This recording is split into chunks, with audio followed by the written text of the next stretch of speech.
The material presented is intended to augment one's enjoyment of J.K. Rowling's book, Harry Potter and the Half-Blood Prince, not act as a substitute. If you have not purchased a copy of the Half-Blood Prince, please discontinue your patronage of this production until you do.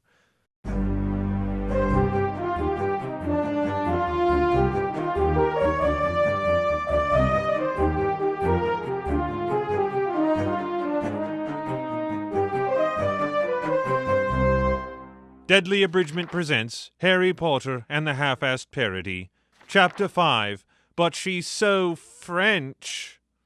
After their conversation in the broom shed, where Dumbledore had told Harry that he was going to give him special classes this year regarding his status as a chosen one, Harry and Dumbledore approached the kitchen door of the Weasley house.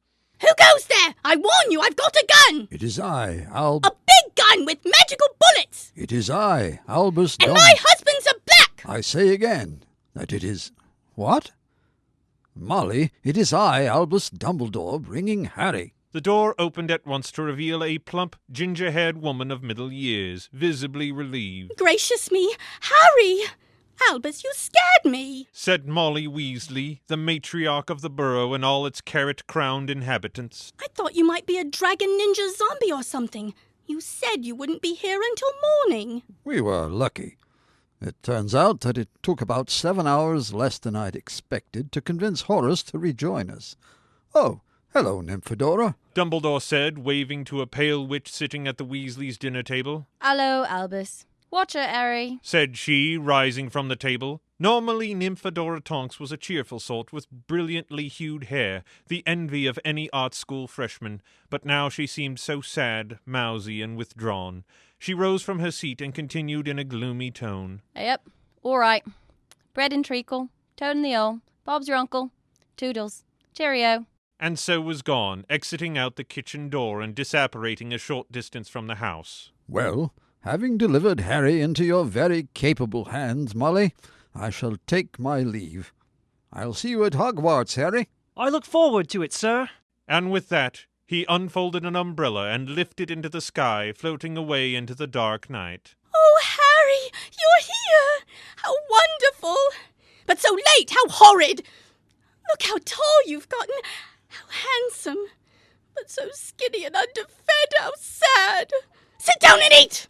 Mrs. Weasley pushed Harry roughly by the shoulders and with a wave of her wand conjured an extremely hot bowl of onion soup to fly to Harry's lips. Ah! That's a good boy, then. Mrs. Weasley, it seemed, was quite on edge with all the dire news circling about. Either that, or she was going through the change harder than an animagus trying to turn into an elephant in 2 seconds flat. How are you then, Harry? Good. I'm good.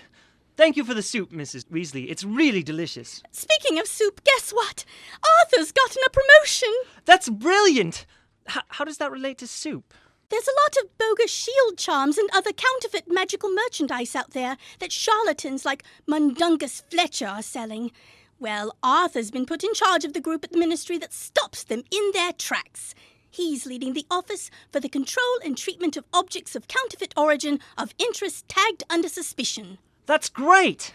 Yes, unfortunately abbreviated it spells octocoitus, so we have to say the entire name most of the time. Still, it's very important work, what with how dangerous it's getting. You can't be too careful these days. She turned to look at the family clock. Harry knew this clock had 7 hands, each representing a member of the Weasley family, and that the clock would turn the hands about the face to indicate where that family member was. Currently, all hands were pointed at, "You're doomed." Occasionally, when Mrs. Weasley would look at it long enough, the hand representing her would turn to "kill yourself" or "murder-suicide."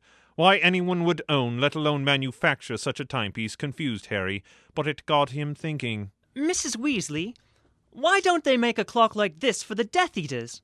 Well, I imagine that the Death Eaters already know where each other are, or they might not care. Besides, it's more of a family piece. No, I mean, why don't they make some sort of device that can tell them where the Death Eaters are so they can be arrested? It seems like a pretty straightforward spell. Oh, well... For that matter, why don't they just send the loose Death Eaters a letter with a tracer spell by Owl and find them that way? I used to send Sirius post by owl all the time when he was a fugitive, and the owls always found him. Now, dear. Nobody ever did any proper thinking without some hot onion soup in their belly. Eat up.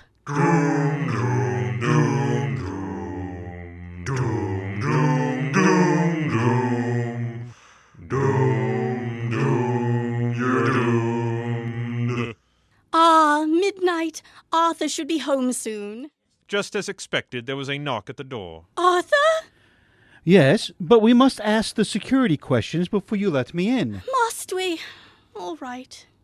What is your dearest wish in life? To figure out how tissues just keep coming out of the box without magic. Now what is your pet nickname for me?